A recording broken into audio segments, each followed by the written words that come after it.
paz, amados irmãos da Primeira Igreja Batista de Piedade e a todos que estão ao alcance desse vídeo, desse culto online.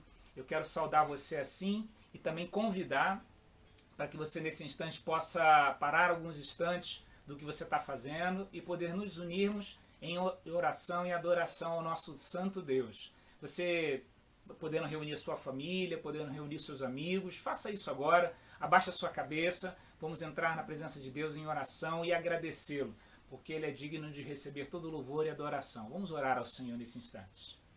Senhor, muito obrigado por esse dia, abençoe todos os irmãos da nossa igreja, abençoe a família deles, a nossa família também, e abençoe também todo mundo, em nome de Jesus, amém. Amém. Amém. Aproveitando, quero falar que estamos com muita saudade de cada um de vocês, principalmente das nossas crianças, né?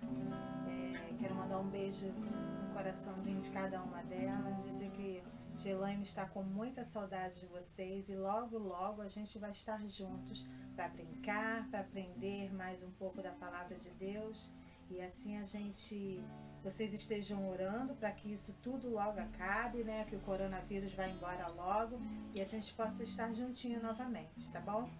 Um beijo. Amém. E certamente essa fase vai passar. Nós cremos que Deus tem nos dado uma oportunidade para viver esse tempo, um tempo difícil, mas também um tempo de unidade, para a gente poder repensar alguns valores dentro de nós, alguns valores como igreja, mas vai passar. E sairemos dessa fase, em nome de Jesus, ainda mais fortalecidos. Vamos louvar, vamos adorar ao Senhor, nosso Deus, que é digno de receber todo louvor, toda adoração.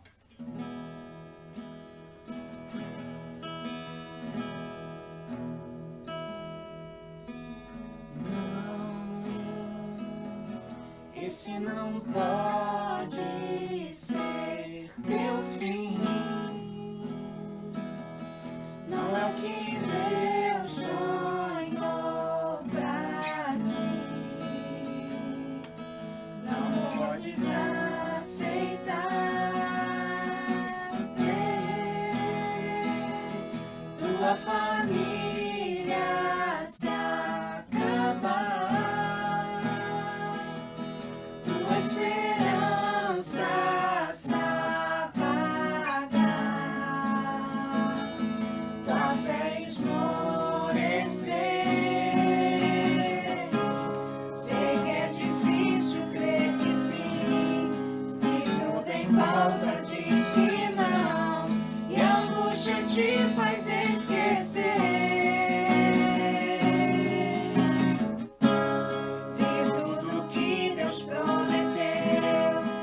Sobre a tua vida estão as mesmas bênçãos de Abraão. Bendita será tua casa, benditos serão os teus filhos, e Deus engrandecerá teu nome.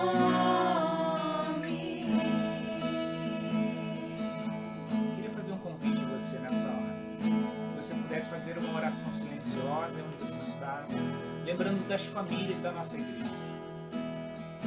Você pode trazer à sua memória aí alguns irmãos que você tem falado no telefone, trocado mensagem, por quem você tem orado, mas outros também, que não estavam ao alcance da sua oração, não são muito próximo do seu convívio. Cite esses nomes da presença de Deus agora. Olhe pelas famílias da nossa igreja. Olhe pelos casamentos, pelos relacionamentos entre pais e filhos, filhos e pais, para que eles estejam cada vez mais unidos nesse momento. Se você quiser deixar também o seu pedido de oração, quiser colocar a sua família diante de Deus em oração agora, se quiser deixar um recado aí nos nossos comentários, faça isso agora. Deus sabe o que você está vivendo, Deus sabe o que você precisa. Mas nós, quando nos unimos em oração, em intercessão, nos tornamos um só povo, uma só fé, uma só oração. Faça isso agora.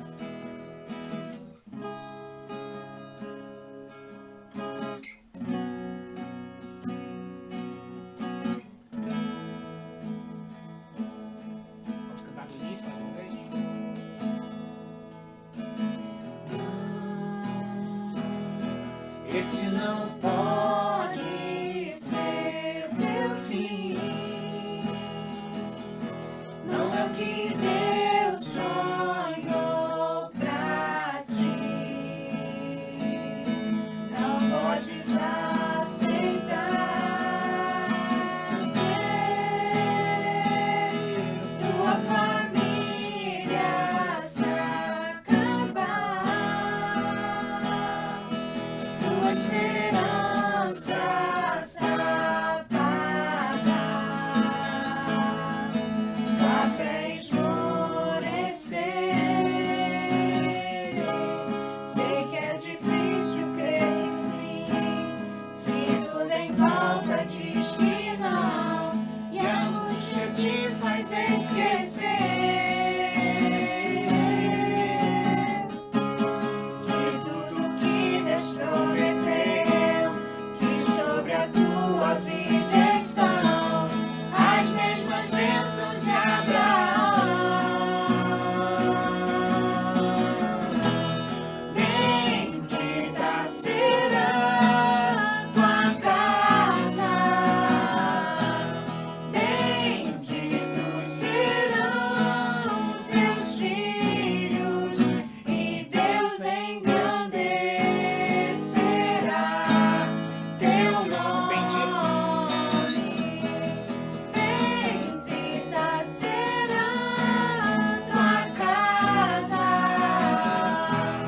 benditos serão os teus filhos, e Deus engrandecerá teu nome. E Deus engrandecerá. E Deus engrandecerá o teu nome.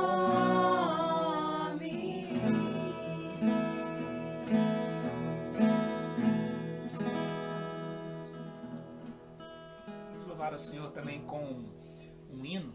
No Cantor Cristão, o número dele é 476.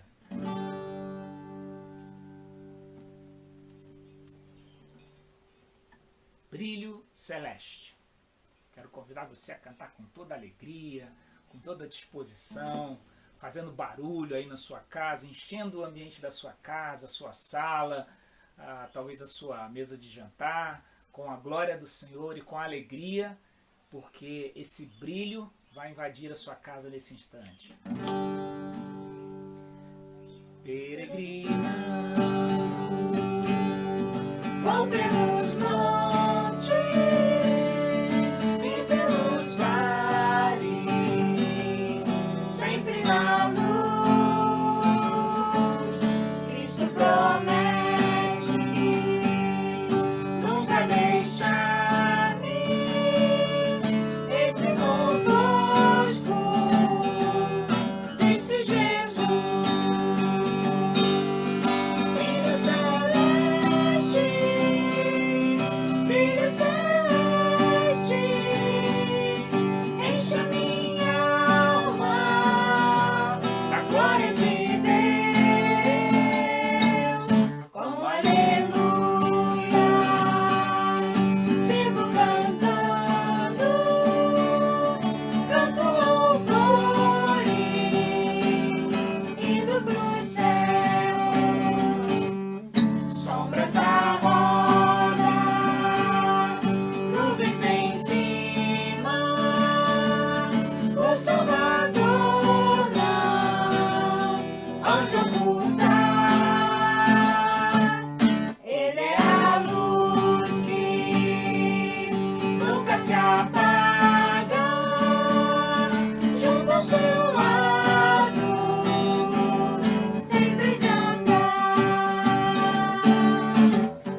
E é nesse mesmo espírito, irmãos, de adoração, de celebração ao nosso Deus, crendo na sua soberania, na sua sustentação, na sua suficiência que nos mantém de pé, que eu quero convidar você a um estudo da Palavra de Deus que se encontra no livro de 2 Timóteo, uma carta escrita com muito carinho por Paulo, o apóstolo, para o seu filho na fé, Timóteo.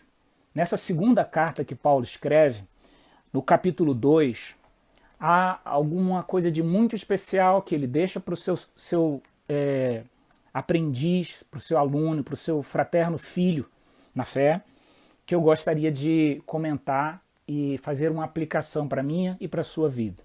Diz assim o texto: Tu, pois, meu filho, fortifica-te na graça que está em Cristo Jesus. E o que de minha parte, ouviste através de muitas testemunhas, isso mesmo transmite a homens fiéis e também idôneos, para instruir outros. Participa dos meus sofrimentos como bom soldado de Cristo Jesus. Nenhum soldado em serviço se envolve em negócios desta vida, porque o seu objetivo é satisfazer aquele que o arregimentou. Igualmente, o atleta não é coroado se não lutar segundo as normas. O lavrador que trabalha deve ser o primeiro a participar dos frutos. Pondera o que acabo de dizer, porque o Senhor te dará compreensão de todas essas coisas. E no verso 8, ele começa dizendo assim: Lembra-te de Jesus Cristo, ressuscitado de entre os mortos, descendente de Davi, segundo o meu evangelho, pelo qual eu estou sofrendo até algemas, como um malfeitor. Contudo, a palavra do Senhor Deus não está algemada. Verso 10. Por esta razão, tudo suporto por causa dos eleitos, para que também eles obtenham a salvação que está em Cristo Jesus, com eterna glória. Verso 11. Fiel é esta palavra. Se já morremos com ele, também viveremos com ele. Se perseverarmos, também com ele reinaremos. Se o negarmos, ele, por sua vez, nos negará. Se somos infiéis, ele permanece fiel, pois de maneira nenhuma pode negar-se a si mesmo. É um texto maravilhoso, um texto de profunda construção teológica, mas para o qual eu gostaria de pensar algumas coisas muito fundamentais. E ela já começa na primeira expressão. Quando o apóstolo Paulo identifica o Timóteo como um filho, ele não faz isso de maneira nenhuma querendo minimizá-lo, querendo enfraquecê-lo, querendo diminuir a figura de Timóteo, mas faz isso como um convite acolhedor e fraterno de um pai que convida um filho para o ensino. É uma proposição didática, é uma constituição didática para que Timóteo entenda que aqui vai um ensino maravilhoso que ele poderá aplicar à sua vida. E é maravilhoso também entendermos que essa mesma proposição é essa mesma posição que eu agora e você podemos nos quedar em oração, em audição daquilo que a palavra maravilhosa de Deus tem a nos ensinar a cada dia. Nos colocarmos na posição humilde de filhos, de aprendizes, que didaticamente extraem da palavra de Deus ensinos maravilhosos, ensinos que modificarão o nosso caráter, trarão solidez à nossa existência, trarão pilares para o sentido da nossa vida. O que é mais importante do que isso? O que seria mais precioso do que isso? Nenhuma formação, nenhum conhecimento, nenhuma técnica, nenhuma inteligência, nenhuma experiência Nada na ciência, nenhum cargo, nem dinheiro, nem a maior posição desse mundo é capaz de dar ao ser humano sentido de existir. Nada disso pode conferir ao ser humano solidez para sua existência, como os ensinos da palavra de Deus nos concedem, porque Ele, o Criador da existência, o Criador da vida, nos deixou na sua palavra isso. E Ele diz: filho, fortifica-te na graça. Fortifica-te na graça que há em Cristo Jesus. É a sabedoria de alguém que entendeu profundamente o que é ser fraco e o que é receber da graça de Deus a sustentação e a força para poder atravessar os dilemas mais profundos da sua vida. Irmãos, nós estamos vivendo um tempo de fraqueza. Não necessariamente uma fraqueza que nós estamos trazendo sobre nós, mas uma fraqueza diante de crises que são grandes demais diante de nós. Gigantes que se avolumam, que se levantam. Barreiras que parecem intransponíveis. Dentro de nós, emoções e medos. Fora de nós, estatísticas e notícias. Manchetes e uma série de outras coisas que tentam nos oprimir e conseguem nos oprimir. E muitas das vezes até psicologicamente nos fragmentam. E tem feito com que inclusive uma série de pessoas tenha tido uma necessidade muito maior de ajuda psicológica porque se fragilizam ou porque já viviam algum ambiente de fragilidade e agora se encontram mais frágeis ainda. E diz o apóstolo Paulo: filho meu, fortifica-te na graça. Se existe algo capaz de nos fortalecer, essa coisa, esse elemento, esse poder vem da graça de Deus. Nos curvarmos diante dele como alunos, como filhos, e buscarmos diante do nosso Deus a graça que excede todo entendimento, o poder que se aperfeiçoa em nossa fraqueza, é a chave do sucesso. A chave está aqui, irmãos. A chave para a sua força, a chave para a sua família, a chave para fortalecer você internamente, existencialmente, e se colocar como alguém cuja posição é capaz de enxergar as coisas de maneira devida e ter poder para agir, coragem para agir de maneira sensata diante das circunstâncias que nós estamos vivendo agora. Vem da graça do Senhor, dependa da graça do Senhor. Ouça a voz do Senhor, debruce-se na sua palavra e em oração, fortifica-te na graça. A palavra de Deus diz: a minha graça te basta, porque o meu poder se aperfeiçoa na fraqueza. Você está se sentindo fraco? Está se sentindo impotente? Está se sentindo vulnerável? Bom, isso é excelente, porque é aí que a graça de Deus entra. É quando você assume a sua posição de limitação, de dependência, de filho, que Deus age. Porque enquanto você se sente prepotente, poderoso, capaz, suficiente, a graça de Deus não pode fazer nada por você. Você vai ter que nadar sozinho.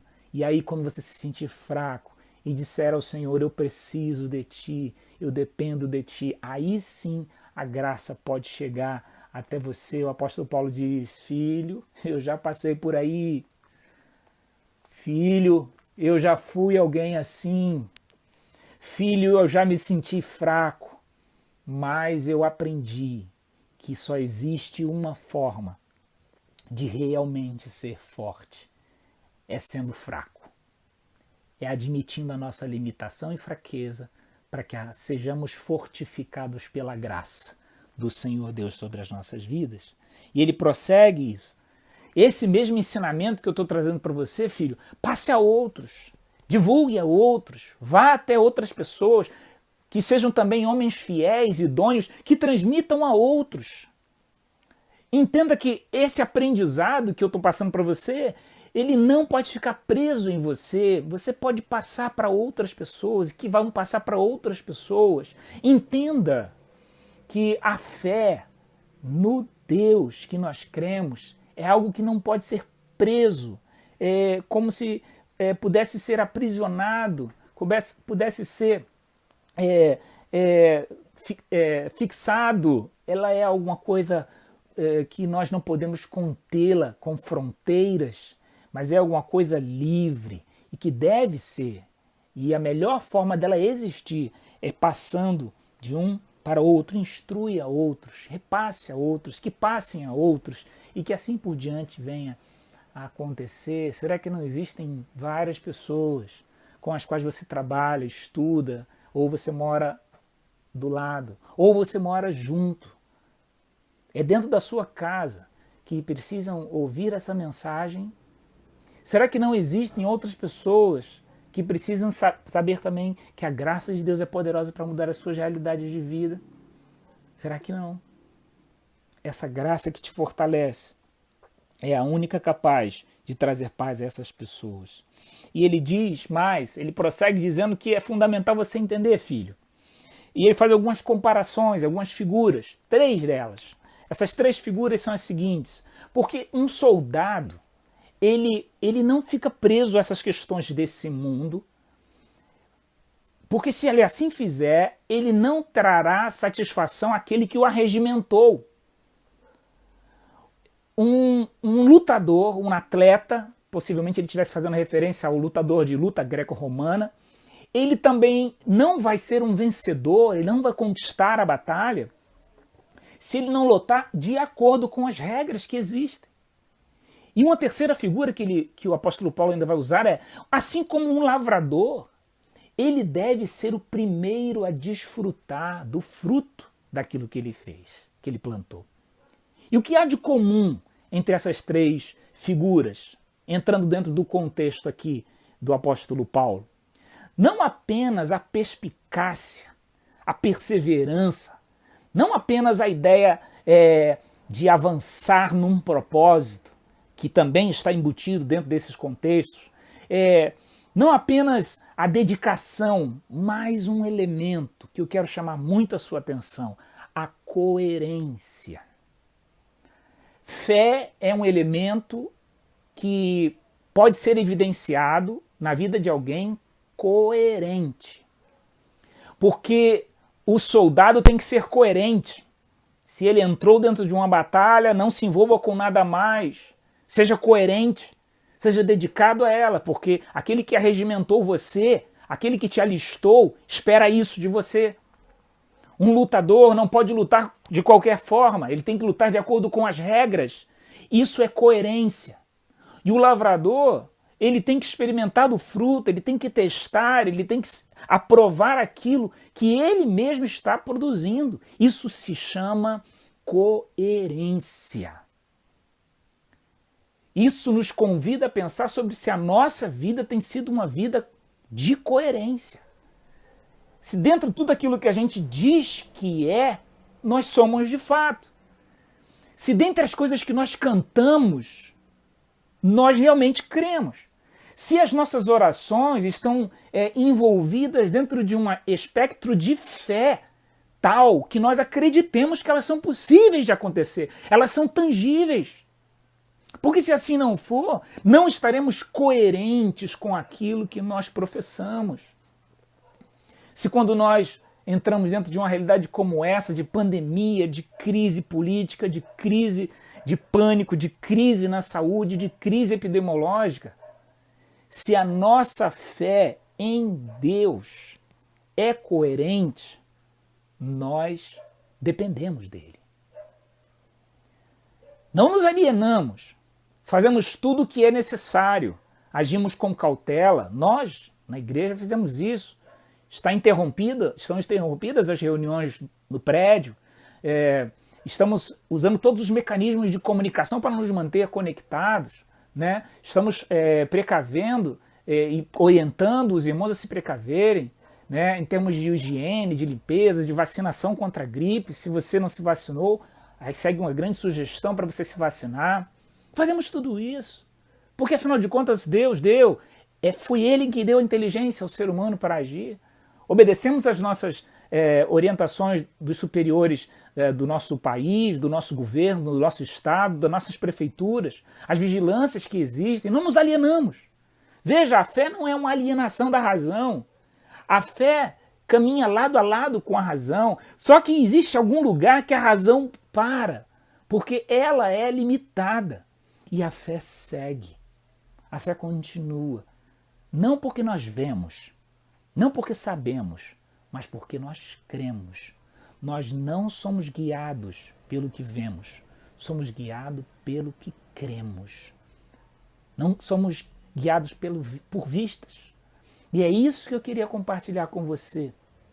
Se somos coerentes com a nossa fé, temos que deixar a preocupação, a ansiedade, temos que deixar o pânico, o desespero, temos que deixar os traumas, temos que deixar todos os nossos pedidos nas mãos daquele que a gente confia ser o melhor para nós. E Ele é o nosso Deus. Isso é ser coerente. Isso é ser um lutador que realmente luta a batalha para a qual foi arregimentado, que anuncia o Evangelho, que vai até o fim, até as últimas circunstâncias. Isso é ser um atleta que luta conforme as regras. Isso é ser um lavrador, um semeador, alguém que lança a boa semente e crê que Deus dará os frutos e que experimenta no seu dia a dia a eficácia desse Evangelho, o poder do Evangelho transformando a si mesmo e sendo poderoso para transformar outras vidas. Um anunciador de boas notícias e não não alguém que anuncia o desespero e não um anunciador de tramas, de traumas.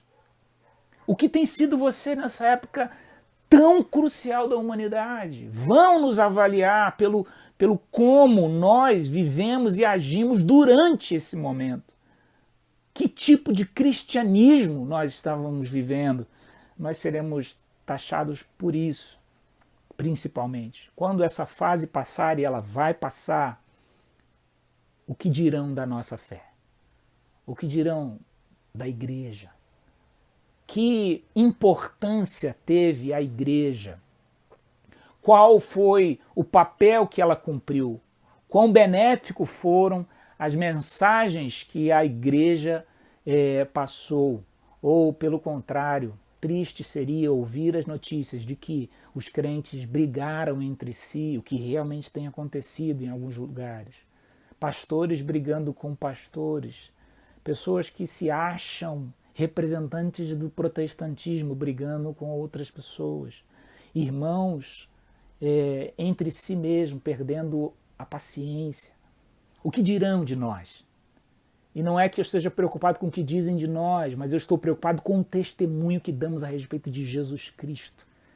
E que ouçam, e que vejam, e que testemunhem uma coisa nova, que a igreja foi fiel, se manteve fiel e anunciou a nosso Senhor Jesus Cristo com fidelidade.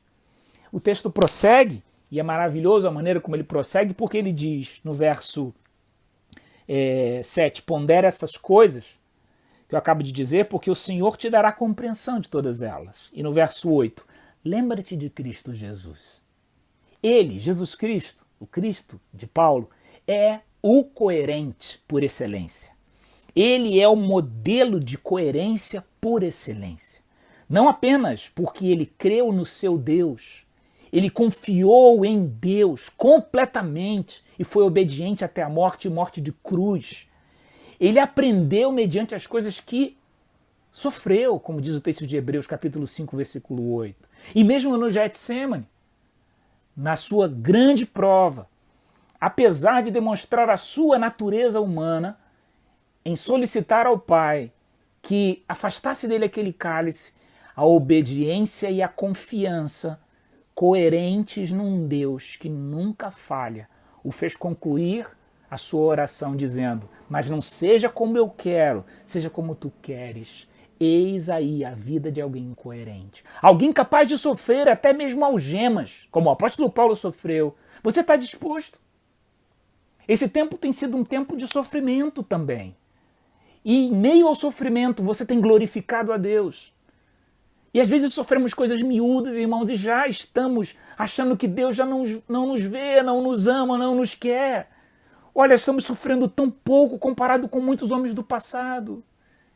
Deus te ama demais. Não venha medir o amor de Deus com base no que nós estamos experimentando agora. O apóstolo Paulo diz, esse por quem eu sofro algemas. Verso 9, pelo qual estou sofrendo algemas, como se eu fosse um malfeitor. Mas olha o que diz o final do verso 9. Contudo, a palavra de Deus não está algemada. E com essa expressão maravilhosa e rica, eu quero concluir essa minha fala para você. A palavra de Deus não está algemada. De alguma forma, ao longo das décadas, eu diria até dos séculos, parece que o nosso comportamento e o comportamento do protestantismo e do evangelho e as escolas por onde nós passamos para aprender o evangelho criaram dentro de nós uma espécie de subconsciente de que Deus está no templo, de que Deus está no prédio e de que Deus está preso. De alguma forma, temos a perspectiva entranhada dentro de nós, intrínseca na nossa mensagem, no nosso anúncio do Evangelho, de que Deus é refém das estruturas. E então, quando nós não podemos cultuar coletivamente no prédio, parece que nada está acontecendo, não temos fé, não temos amor, não temos unidade, não precisamos pregar o Evangelho, não precisamos nem testemunhar. E infelizmente isso traz uma série de prejuízos. Trazia antes, não está trazendo agora, trazia antes. Muitas pessoas viviam uma fé dentro da igreja e uma outra totalmente diferente no mundo. Dentro da estrutura da igreja, quando todos estavam vendo, eram super crentes, mas fora faziam toda sorte de pecados e iniquidades, achando que Deus não sabia o que eles faziam. Por causa desse inconsciente, esse subconsciente que dizia para eles que de alguma forma Deus estava preso lá no templo. Bom, eu queria dizer para você, Deus nunca esteve preso no prédio. Nunca esteve preso. A palavra de Deus nunca esteve algemada. Mas esse momento fatídico que nós estamos vivendo, essa dor, esse afastamento, essas perdas de vidas preciosas, que já somam no Brasil mais de 2.000 mortes, e eu não falo isso para tripudiar do sofrimento de maneira nenhuma. Por favor, não me entenda mal. Mas através do sofrimento, Deus tem aproveitado para sacudir a igreja e dizer: a palavra não está algemada, nunca esteve. E esse momento talvez seja o melhor momento para você aprender isso. A palavra não está algemada. Anuncie a palavra. Use todos os meios de comunicação para anunciar a palavra. Testemunhe da palavra. Fale do Evangelho. Fale do amor de Deus. Abra a sua boca. Quantas oportunidades você já teve e não aproveitou? Aproveite essa agora. Talvez essa seja a última oportunidade que você tenha. Você que está me ouvindo e não tinha dado ouvidos à mensagem do Evangelho, abrace-a agora. Acolha a mensagem do Evangelho agora. Porque talvez seja a última oportunidade que você vai ter. A palavra de Deus não está algemada. Aqui está o anúncio, o convite maravilhoso da graça de Deus que pode te fortalecer, te tornar um crente, te tornar um filho de Deus, coerente com a mensagem que você prega e principalmente alguém que entende que o Evangelho não está preso, nunca esteve, nunca estará. Assim como você é livre para anunciar a mensagem do Evangelho, a própria mensagem do Evangelho está livre. Ela tem sua vida própria. Não está algemada em lugar algum. Amém? Eu quero orar com você para encerrar esse nosso momento de culto, de adoração ao Senhor. Antes, porém, apenas lembrar a você, com muita alegria, de que a igreja ela não é a estrutura do prédio. Somos nós o templo do Espírito Santo de Deus. E essas múltiplas conexões, essa múltipla rede de acessos, elas nos permitem dar continuidade aos nossos relacionamentos como igreja. Se você é membro da Primeira Igreja Batista de Piedade, faça contato conosco. Entre em contato, porque existe um grupo do WhatsApp em que nós temos trocado algumas informações. Mesmo que você não seja, temos um grupo de oração, onde nós oramos uns pelos outros. Você pode deixar o seu pedido de oração, você pode orar ali também. Faça isso. As nossas redes sociais são espaços maravilhosos também de interação.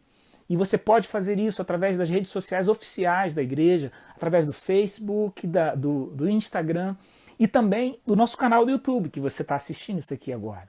Esse canal você pode se inscrever para que você fique por dentro das coisas que estão acontecendo. E não tem apenas os cultos de adoração ao Senhor. Tem estudos, tem devocionais, tem aulas da EBD. Então você pode passear e conhecer muitas das coisas que têm sido feitas e faladas através desse momento. Então, é um convite que eu faço para que você venha viver a vida da igreja, que não é apenas no prédio. O prédio é uma estrutura que traz um certo conforto e possibilita algumas outras atividades, mas não apenas isso, tá bom? A vida da igreja prossegue, né? E isso vai ser muito bom também.